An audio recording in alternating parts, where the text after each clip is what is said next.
Batid na nga ni Patricia na may tinatago ang kanyang asawa matapos matuklasan na nagkukuha nga siya ng pera. Kung kaya't ayaw niya na mawalan ng pera itong si Lilet, gumawa na siya ng hakbang.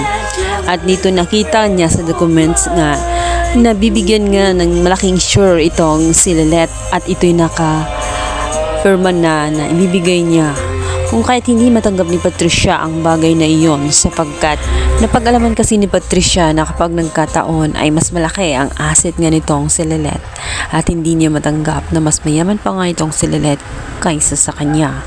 Pakiramdam niya ay naaagawan siya ng kayamanan nitong si Lilet kung kaya't ito'y kanyang hahadlangan. Sa kabilang banda, patuloy nga na hinahunting itong si Attorney Alon dahil sa kanyang malaking pagkakautang.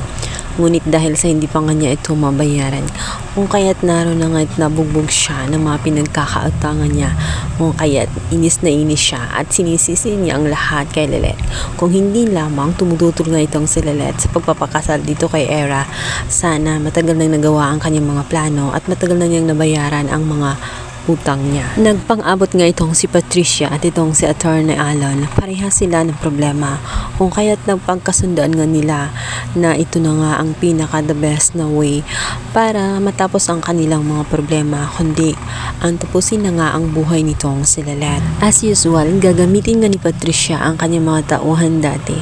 Ang mga tauhan na siya ring dahilan kung bakit namatay nga itong si Meredith Simmons.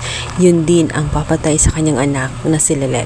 Ngunit magwawagi ba sila nitong si Attorney Alon sa kanilang mga plano? Inaasahan nga nila na gagawin ang kanilang mga plano sa oras nga ng kaarawan mismo ng ama nga nitong si Lilet na si Romir.